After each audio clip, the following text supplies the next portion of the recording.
And now we move on to one of the highlights of today, celebrating the Outstanding Contribution to European Sports Broadcasting Award. Please welcome back SVG's Ken Kirschbaumer, who's going to tell us more. Lauren, coming down. All right, everybody, thanks for sticking around. This is really always an important and very satisfying emotionally and just from a corporate well-being and a industry well-being, this award every year. Just a real quick, Florin, I think from knowing you and for people in the room, I mean, when I look at some of the things that you oversaw at FIFA, you know, Jamie mentioned sort of fitting the technology for the production. And for example, in Australia, you know, you guys leaned heavily into remote production, the biggest remote production probably ever to be done going forward also, but also HDR, 4K, and obviously just, you know, giving the women's FIFA World Cup an elevation in production to kind of, that I think has resonated around the world with what UEFA is doing and what's happening in the US with women's soccer. So, but this is always, we have about 15 minutes here. I always love to kind of get some context for you as far as your career. You were born in Romania. I think you spent some of your childhood in Austria. But kind of tell us about your journey, kind of to inspire people here as far as helping them understand how to take some risks, take some chances. So tell us about growing up. Did you always want to be in television? I guess I'll start with that. I had no clue I'm going to end up in television, to be honest. So I was about 13 or 14 years old when I heard from a neighbor that their daughter went to this brand new school of informatics, high school of informatics. That was 72 when it was established, and it was 74 when my turn was to go to high school. And I said to my parents, that sounds fascinating to me. I had no idea what it was, but it was something completely new. So they took me to the school and we went there and the director welcomed us and we had a conversation with him. I didn't understand much. Then we had a tour of the school and there were some pieces of equipment that catched my eye. The card punches. How many people in the room do you know what punch cards are? Does it ring a bell? There you go, my generation. Yeah, so there were these punches which fascinating. There was no computer in that building because there were only like 4 in the whole country. A computer back then was like the size half of this room. So yeah, I went to that school and then I started learning computer programming. I was 15 and I was already programming in Fortran. I was 16, I knew COBOL very well. Then a year later, I learned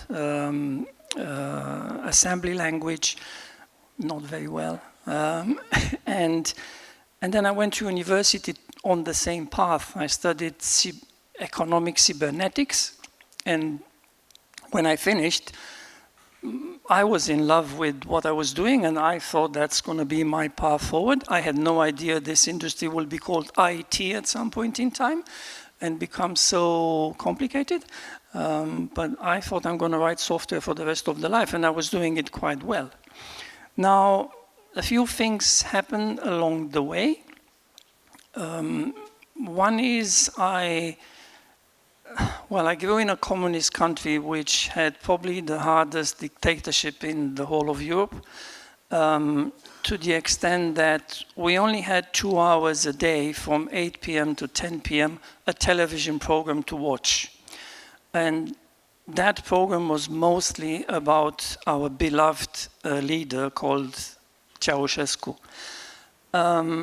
So when you don't have something, you kind of get attracted to that something. I think that's something that happens to everybody. So we didn't have television, but then we started installing antennas, looking at Bulgaria, Hungary, Yugoslavia, whatever. So I started learning about putting together antennas to watch from Bucharest, Bulgarian television, and later on from another city, Serbian television. And there I could see how television programs look like in the real world. And I saw, for instance, that some football matches, some entertainment programs had some graphics, lower thirds or whatever. That looked fascinating to me because somebody must have programmed those things. So I started in my spare time, so after hours in the office on the enterprise's computers, to write pieces of Turbo Pascal codes that delivered on my screen at work some sort of graphics for football matches. But I wasn't working for television, so I was doing that just for my own fun.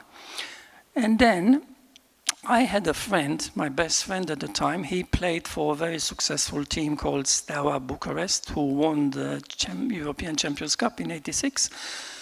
And he told me that his coach is very interested in using information and technology for putting the team tactics together. So then I went to some of their matches with a little tape recorder and starting kind of calling the match, but in a coded way, for 45 minutes continuously. So I always pronounce the name of the player that touched the ball every time they touched the ball, at the moment they touched the ball. Then I took those 45 minutes of each half to my office and I let them play, and I was touching various keys on my keyboard, like a gaming keyboard pretty much, with codes I knew only me. And I translated that audio recording into a file that basically told then the coach everything what happened during the match in terms of ball possession, how many touches every player had, and so on and so forth. That then brought me to the next step. My friend also knew the sports people working in television in Romania right after the revolution. And then he said to them, well, this guy can do graphics. You don't have graphics anywhere in Eastern Europe, actually. And then they asked me to join. So I joined Romanian television doing graphics. Sorry, it's been long so far already. But there was no position for a graphician, so I was hired as a journalist because that's the only position they had. And then I was forced to do other work, which I've never done before. So the first thing I was given some tapes with some programming in English, and I was told, well, you speak English, why don't you translate that over, put the voiceover on it and put it on air. That's what I did. Then later on, I was traveling with my colleague commentator to Spain to a European Cup football match. I sat next to him in the commentary position. He falls sick, and he passed the microphone to the co-commentator, a journalist. He didn't feel comfortable commentating play-by-play, so then all of a sudden he said, on air, now I'm passing on to Florin Mitu. Like, what the? So wait, if he said yes and he took the mic, what do you think, where would you have been today if that little thing had not happened? If he had not said, I don't want to do it? I don't know, but that's what I'm trying to say is that my career was, okay, I was dreaming of things, but then I happened to be at the right place at the right time, like there, for instance. So then I became a consecrated commentator. I went to commentate Wimbledon in '93. I was there for 2 weeks, fantastic. I went to the US to commentate the World Cup in '94, a month, fantastic. And then I started producing the Champions League matches in Bucharest, putting together 4 trucks of 3.5 camera each to fulfill the 12 cameras requirement back then. We had to take away all the screens of one of the little tiny galleries and put them all over the place, so we have 12, plus the replays. And that's when team marketing noticed me, also at the workshops in Geneva. And eventually I became interested in what they were doing, and they became interested in me, so I joined team in Lucerne to look after the graphics at the beginning. Then I took over the Draw productions as well. Then Peter Angel, which I don't know whether he's still in the room, who was leading the whole production except from the graphics, he decided to leave to go to HBS. So I was entrusted to take over the whole TV production of the Champions League. So I did that for another, 10 years. And then at some point when UEFA decided to take in-house the operations, I was asked by FIFA to join to lead the host broadcast production team for the World Cups. So who were a couple of the mentors that you had, people in your career who kind of influenced you and helped you, again, on your journey? Yes, I mean, obviously, because I was not educated and prepared for broadcasting, I needed mentors. Because it was something that I learned along the way, right? So I had, of course, mentors in the Romanian television, but then the organization that brought me forward and made me what I ended up being is team marketing in Switzerland, in Lucerne. I mean, that organization was constructed in a way of training people. I was trained, I then trained other people. We were always working as a team wherever we were going and whatever we were doing. So I will always be grateful to the presidents of team, the management team that entrusted me, who was a guy from Romania doing some graphics and ended up leading Champions League productions. And then at FIFA, I think, by the time I joined FIFA, it was more my turn to mentor people, which I hope I did succeed to some extent. Sure. So we have about 3 minutes left. So let's talk some war stories, because I know I do, and let's maybe dive into this one specifically. I remember going to Qatar, and we're all set to talk to you, and then you came down with COVID while you were there. How many days into did this tournament even start when you came down with COVID, or was it in the middle of the tournament? It was towards the end of the group stage. Yes, yeah. So not precisely at the end of the group stage, but towards the end. Because I remember at some point in time with all those simultaneous matches, I was running out of screens in my room. So the TV, the hotel TV, my laptop and my 2 iPads were full of feeds coming in. But so what are some of your favorite moments? I mean, maybe one you want to talk about that, or other war stories you had?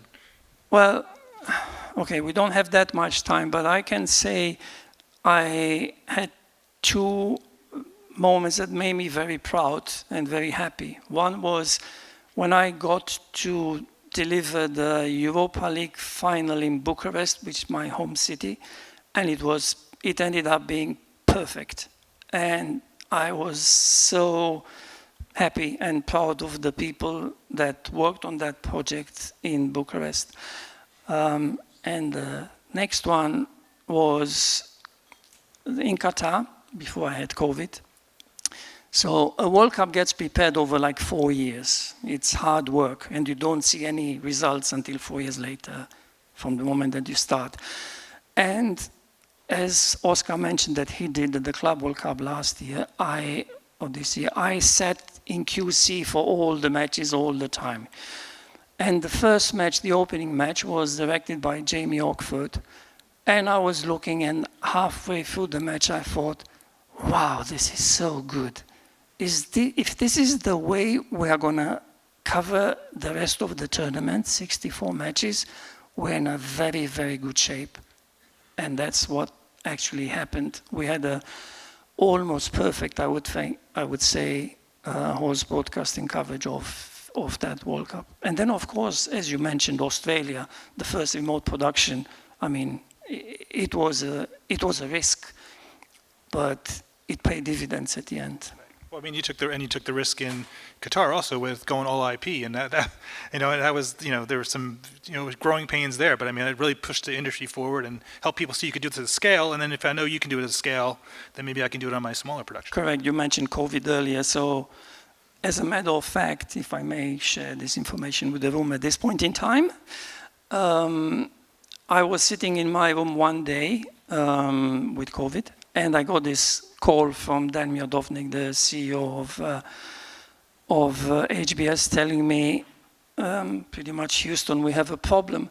I was in a hotel that was facing one stadium now, and I could see it from my room. at that stadium, there was a technical situation. So the message was, in the next 40 minutes, we need to be able to have at least one camera live, a World Cup match. And yet they got about 10 cameras live, and I did watch the match on whatever, in the room, and it worked pretty well. But it was scary, and the thing is, I couldn't do much from where I was sitting in my room, right? And I still had the responsibility for that output. Right. Excellent. You know, hopefully, well, I guess now you're retired happily, I hear. You're enjoying your time now? Yes, I am, and I'm still watching a lot of sports, of course, but yes, I do enjoy the time. Excellent, excellent. So before we give the award, we do have a couple of messages, so let's just roll the tape. It came as no surprise to hear that Florin is the recipient of SVG's prestigious Lifetime Achievement Award. I first worked with Florin more than 25 years ago at team marketing on Champions League. The analogue switch over to digital was starting, HD wasn't really a discussion point, and the biggest topic was 16:9 with 4:3 Protect. Even then, his attention to detail was legendary and indicative of his approach, which has always been about bringing fresh ideas to any project. Florin's arrival at FIFA in 2015 coincided with several changes in host broadcasting, and he was a strong collaborator and supporter of several technical, operational and editorial evolutions and developments as we worked together again. Many an hour was spent in quality control, watching, discussing and debating what was being delivered. Indeed, the discussions didn't end in QC. A typical WhatsApp exchange would start with Florin asking me, "Are you watching this?" I would ask, "What?" and he would mention some sporting event. I'd reply, "Yes," and he'd continue with, "Who's directing? Who's the technical supplier? What are they doing and why are they doing it? It makes no sense." And so a debate would start. He says he's retired, but you know what? I don't think he has. Because from his custom-built QC at home, I still get these messages. So don't say you haven't been warned. Florin, you join an illustrious list of the biggest names in host broadcasting, so you're in good company, as are they. All the best and congratulations again. Florin, I want to wish you all the best and pay tribute to an amazing and very successful career. I've worked with Florin for many years at team, on Champions League, at FIFA, on the World Cup. Florin's contribution to the industry has been immense. What an influence he's had from the 1990s until now. Processes, production standards that we take for granted as the benchmark or normal were considered radical and innovative at the time. Florin's input, his vision, his leadership was central to these changes. No question, he raised the bar across the board. And to his credit, throughout, Florin stayed on top of new technology. He's kept pushing for higher and better standards. And all the while, he's managed to stay one of the nicest guys in sport. Florin, I'm honoured to have worked with you. I'm proud to call you a good friend. You're one of the giants of the industry, and I hope very much you have a enjoyable, fulfilling and a fully well-deserved retirement. Dear Florin, congratulations. This is a well-deserved recognition for your trajectory, not only working here in Europe, but around the world. You have left big shoes to fill, and I'm the first witness of that. But most of all, I want to thank you for your generosity. You were absolutely unselfish when it comes to sharing all you knew and all you know to help me succeed in this position that I took over from you. For that and for everything, thank you very much and congratulations again. Well deserved. All right.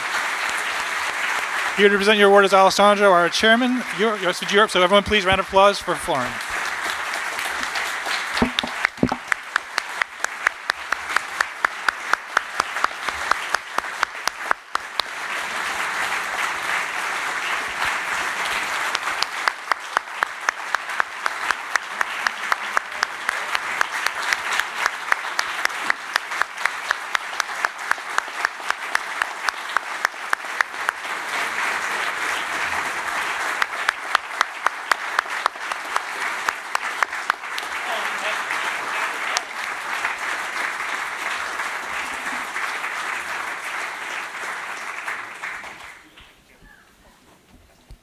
Florin, I believe you have a few words, so please take to the podium.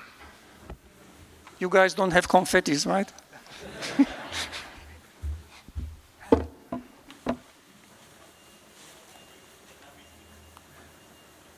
Sorry, I did learn it by heart, but I have my notes here just to make sure it's happening properly. So I'm deeply honored and grateful to be receiving this award today, and would like to express my gratitude to SVG for putting together this very special sports broadcasting industry event.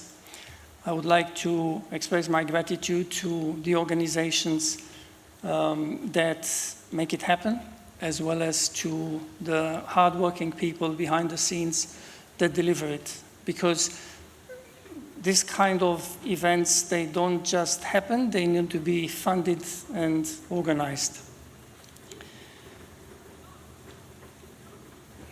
I understand this award as being a tribute to all the hands and hearts that, for longer or shorter, have joined me on this fantastic ride. It so happened that the roles I fulfilled along the way provided me with certain degree of exposure.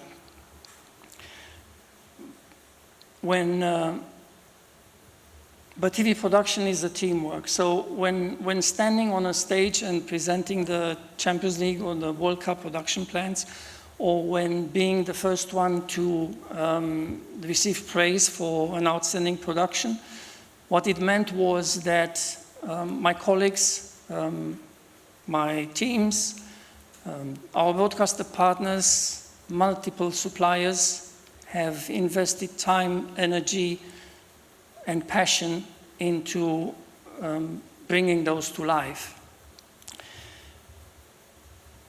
It furthermore meant that the organizations I worked for offered me opportunities.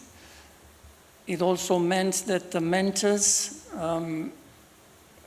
very generously shared their witness and guidance all along the way, which proved to be instrumental in my development.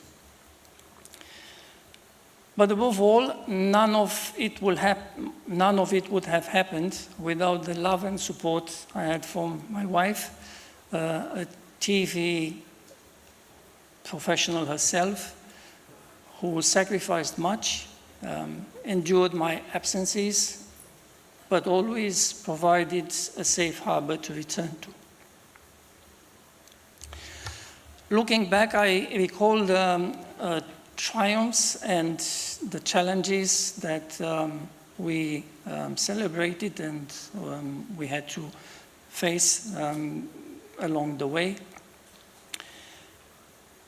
And this job has actually been more than a profession for me. It's been a passion that has driven me every single day.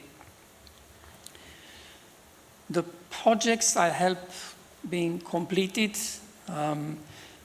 the innovations that I've seen being introduced, and the standards I witnessed being set, they all have left a legacy to the industry, which I'm very happy to be associated with. And now for the next generations of sport broadcasting enthusiasts, whatever your personal and professional background is, don't stop to dream big and work hard. And one day this stage and this award will be yours. Thank you.